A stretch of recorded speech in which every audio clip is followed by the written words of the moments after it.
What comes to mind when you think of diamonds? Personally, I think of formation under pressure, jewelry, rings, and marriage. Believe it or not, the Erie Railroad had most of these characteristics. They were formed by necessity, which is pressure in and of itself. They faced hardship, and there was even a marriage in 1960. The Erie Railroad merged with its competitor, the Delaware Lackawanna and Western, to create Erie Lackawanna. But what of it? The Erie Lackawanna has been defunct since 1976, so what relevance does it have today? Both railroads, the Erie and the EL, are immortalized by what remains today. And tonight's program showcases some of my favorite shots from the former Erie and EL New York division as it's alive and well under NJ Transit, Metro North, and Norfolk Southern. We'll begin on the Pascack Valley line, which runs from Hoboken, New Jersey to Spring Valley, New York.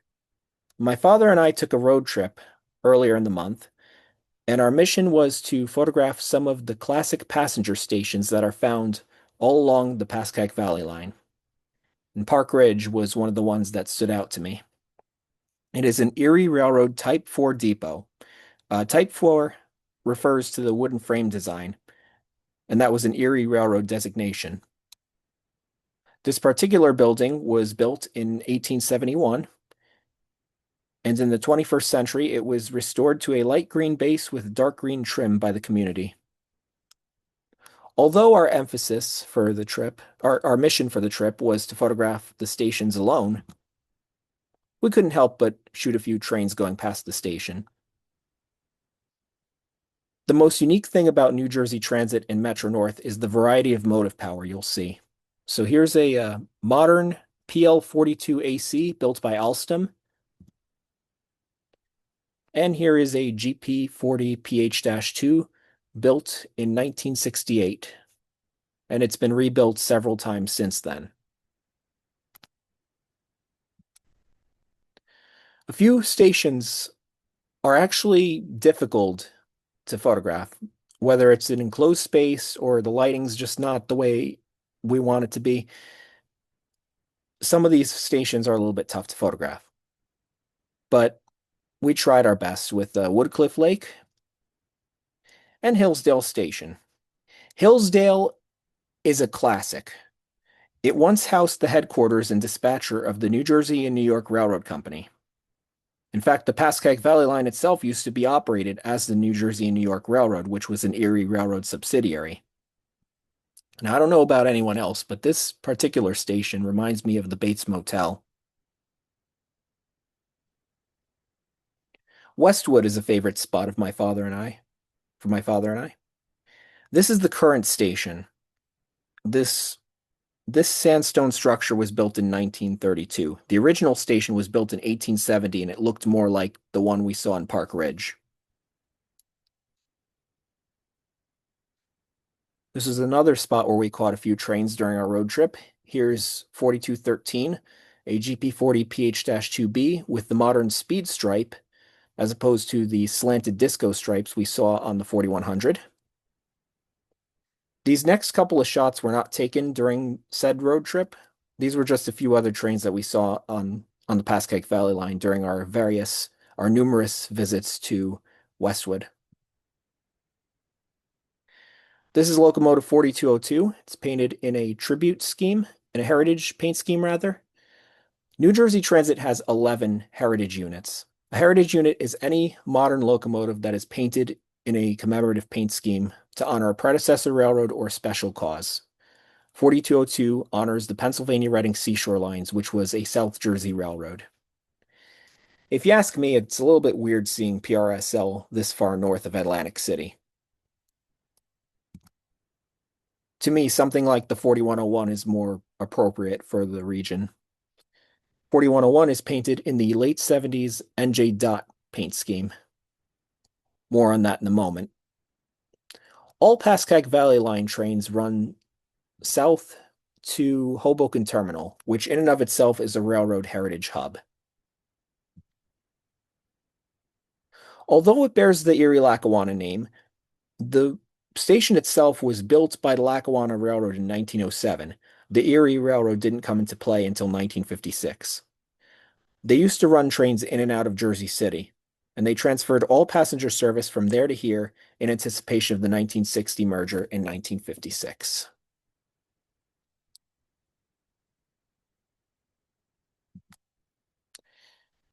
Hoboken is also the annual host for NJ Transit's Meet Our Rail Fleet event, which showcases historic locomotives and rail cars. It usually happens in September or October, and they have yet to announce this year's exhibition date, but I would imagine it would be probably early to mid-October. And a highlight of the event is the heritage units, of course. 4519 has a vinyl wrap based on the Erie Lackawanna scheme. There's 4101 in the distance.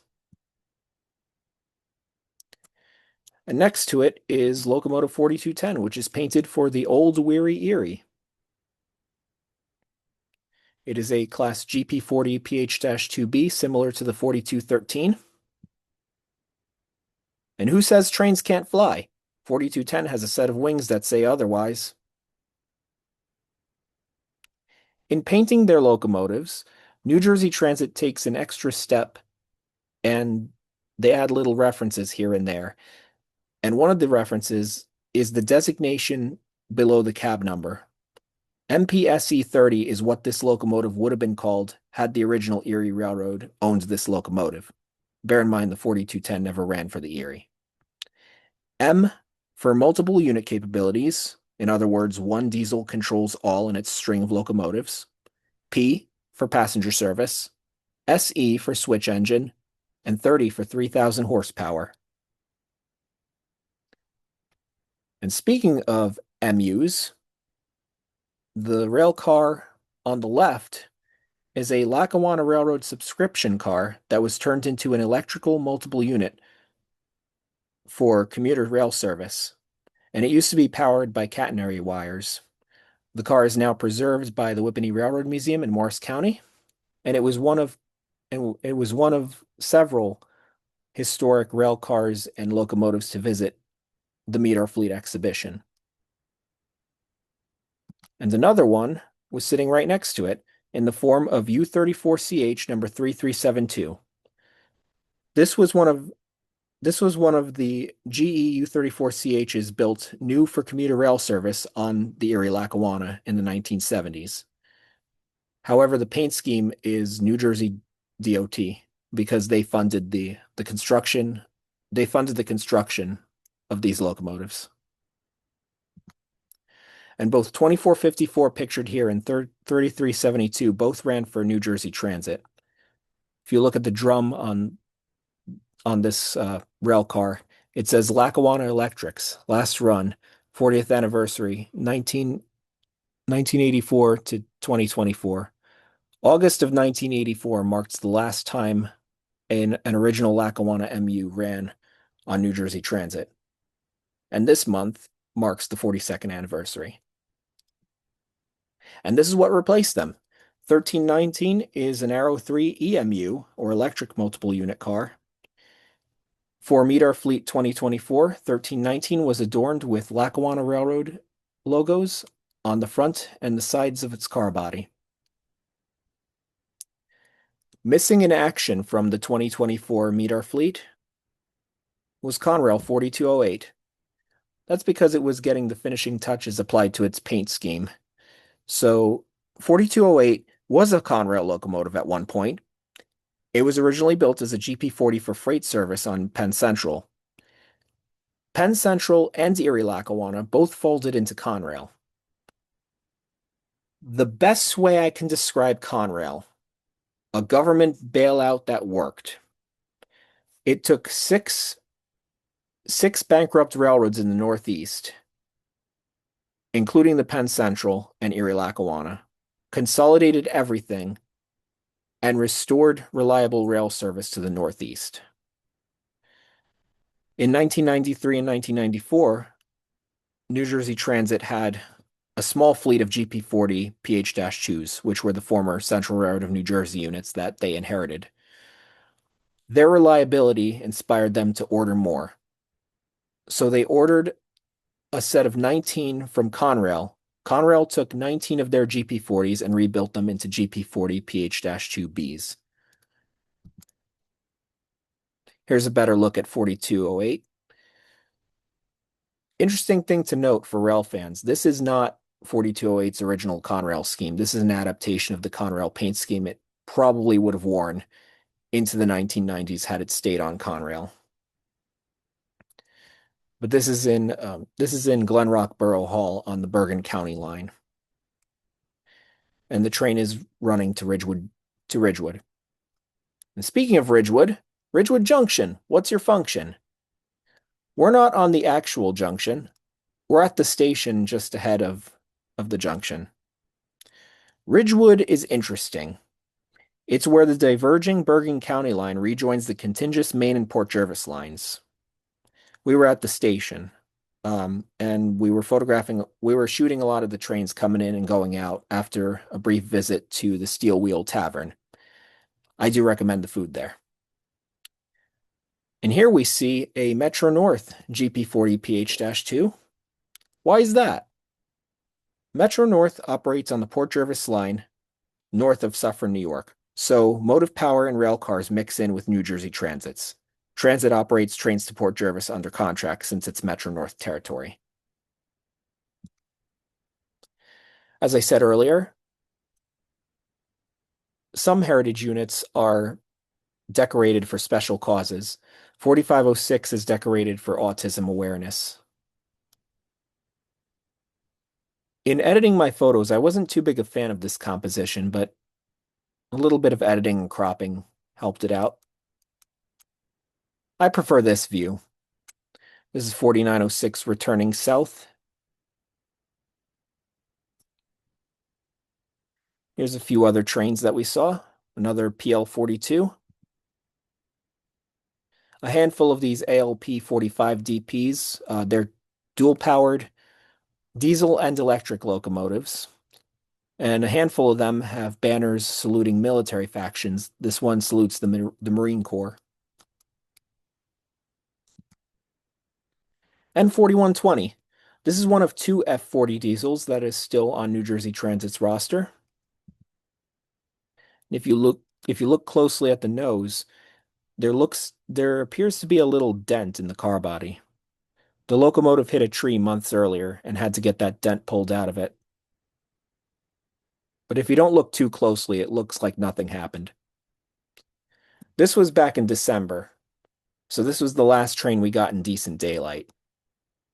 I couldn't help but oblige one more photo as the train came to pick us up and take us back to Suffern, New York.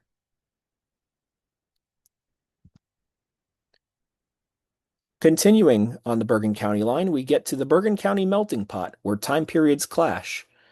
And this is Waldwick, New Jersey. And yes, I am aware that I have back-to-back Schoolhouse Rock references. Here we see a Type 9 wood frame station that was built in 1886. Waldwick is an interesting town.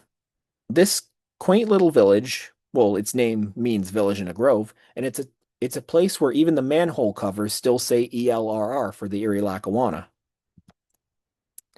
From a photography standpoint, your best bet in the morning to afternoon is to photograph trains on the station side. You get a little bit of shadow on the nose, but you get the side perfectly lit.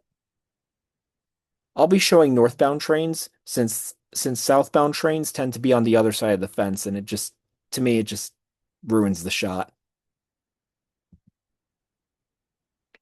4218 was the last of the Conrail GP40 PH-2Bs. More on that later, because they did one more. But this was the last one of the original batch. Norfolk Southern sends a local freight train to Hilburn Yard from Croxton, New Jersey, in between commuter rail traffic during the week. We were fortunate enough to catch it on June 17th. And this was around, I believe this was 11 o'clock in the morning. Generally speaking, and based on personal experience, the train comes through between 11 and 2 p.m. few more passenger trains on the station side.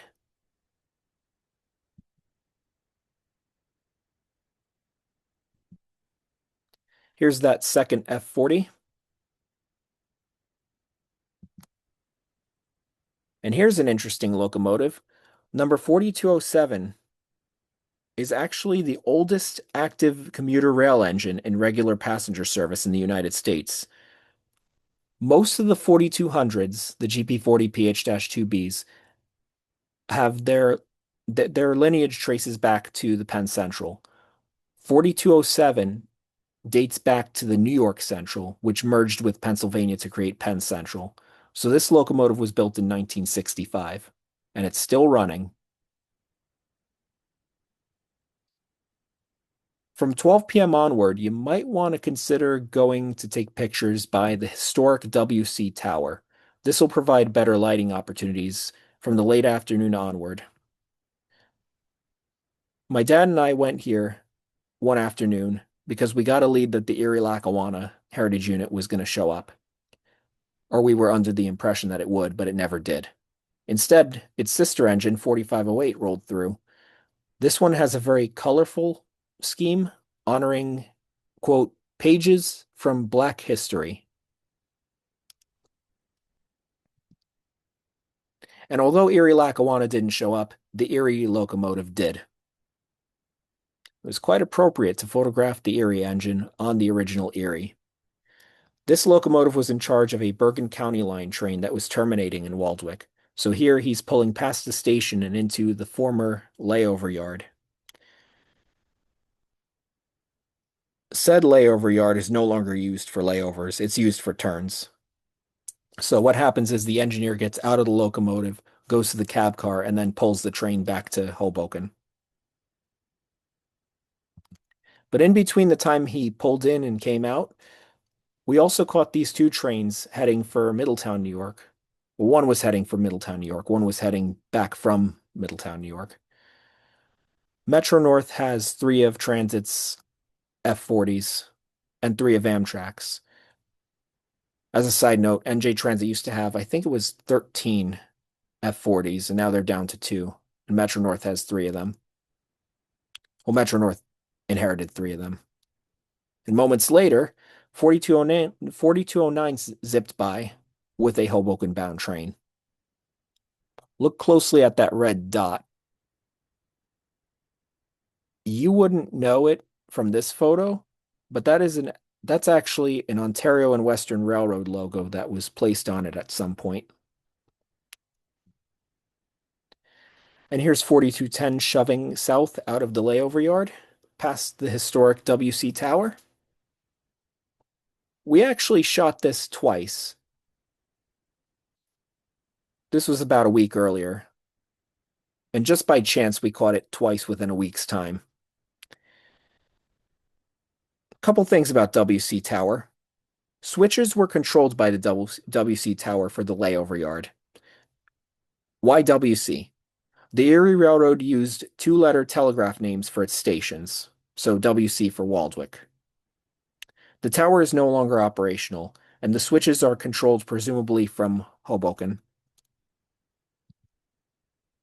All right, next up, Suffern. These are the rails that go into Rockland County, New York. Here's 4212 pulling in. Suffern is the northernmost terminus for all New Jersey Transit mainline trains. It is the only station in New York State with NJ Transit markings. The others are marked and maintained by Metro North.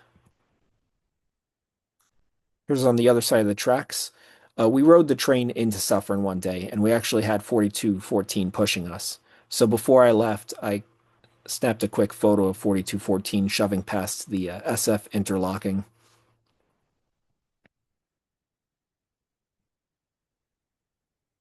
And up the tracks is Hilburn Yard.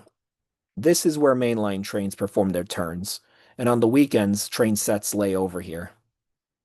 This was back in May of 2025, and I got a pair of good train sets, each with an interesting locomotive.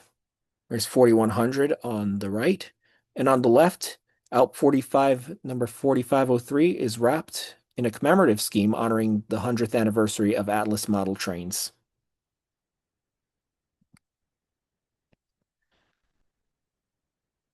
A lot of times, photographers like me prefer sunlight, but Suffern is one of those places where you want a cloudy day. So these two trains, one is going north, one is going south.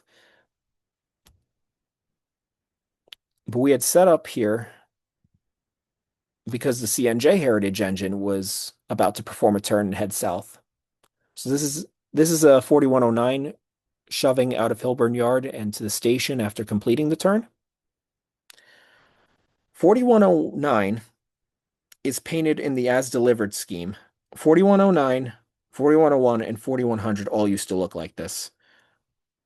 They were originally delivered to the Central Railroad of New Jersey, and they were inherited and at this point grandfathered into the current operational roster. A more recent shot of the Norfolk Southern Local. On the far left is the Suffern Railroad Museum.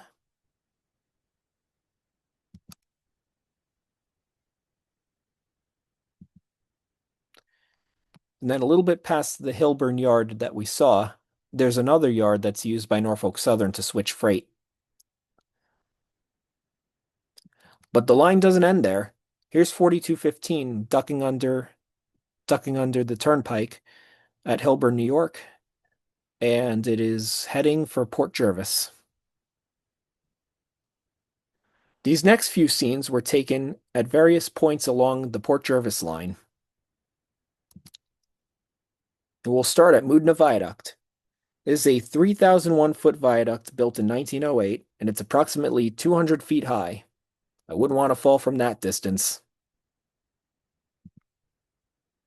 And that's 4217 shoving south, but we're going to continue north.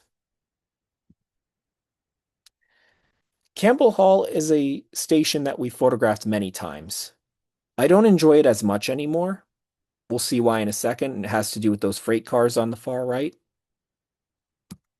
But you still get a nice sweeping curve shot at the other ends of the platform, and that's really what I go there for. Here's another view later in the day on a different day. This is what it looks like without all those freight cars.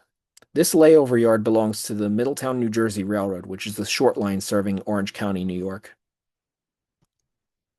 And no, your eyes do not deceive you. That is a New Jersey Transit locomotive.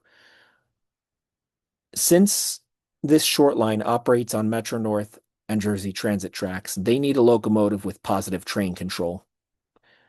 So since they don't have one of their own, they borrow one from New Jersey Transit. 4108 is another former CNJ GP40P, but has since been it used to be in passenger service, but it's been demoted to non-revenue use. Another interesting find is locomotive 773, a former Amtrak GP7 diesel. GP7s are first-generation diesel locomotives, and not many of them run freight service anymore. They're typically found on display at museums or in excursion service on tourist railroads. Continuing further north, we're now in Otisville. That Southern Railway intermodal freight trailer has since been blocked by cars and whatnot, but we shot this New Year's Eve 2023. 4219 is another GP40PH-2B. It was rebuilt by Conrail from a wrecked locomotive after a fatal collision in 1996. And there's 4109 again. This was taken in March. There's the CNJ unit facing Port Jervis, looking into the tunnel. It's possible at 3 o'clock to get two trains passing each other. It hasn't happened lately, but I did find this shot from last summer that I liked. And on the far left is a GP40 FH-2. And up until this point, I didn't really showcase a good view of it. A GP40 FH-2, basically, it's an F40 slammed into a Jeep 40. That's the best way I could describe it. Metro North has 6 of these. Another oddity in Otisville, the Armed Forces Screaming Eagle. This caught us by surprise a couple of weeks ago. I don't generally see this locomotive on the Port Jervis line. And here's 4217 at Golden Hour. Perfect segue, because our last stop is Port Jervis. This is the original 1851 passenger depot. It's no longer used. It now is home to several small businesses. The reason we were here was to get the 4210 arriving with train 57. At that point of the day, it was 8 o'clock at night, and the shadows were all over the place. But we did catch the 4210 in a little bit of sunlight. What appears to be a bus station is actually the current station stop under Metro North. Although the rail fan in me really wishes that old depot was still in use. It's more photogenic. And as a final shot, this is the old freight yard that used to be used by the Erie Railroad. It's no longer in use, but the tracks going north is the Southern Tier Line, which is still used for through freight service. And all of this is just a small portion of what remains of the Erie and the Erie-Lackawanna Railroad. Multiple locomotives and other pieces of rolling stock have been preserved in museums and repurposed on other railroads. Several other lines remain active under other railroads like Norfolk Southern, while abandoned ones have either been transformed into trails or reclaimed by nature. Whatever the case, there are traces of diamonds in the Northeast United States beyond what we highlighted tonight. All you gotta do is dig for them.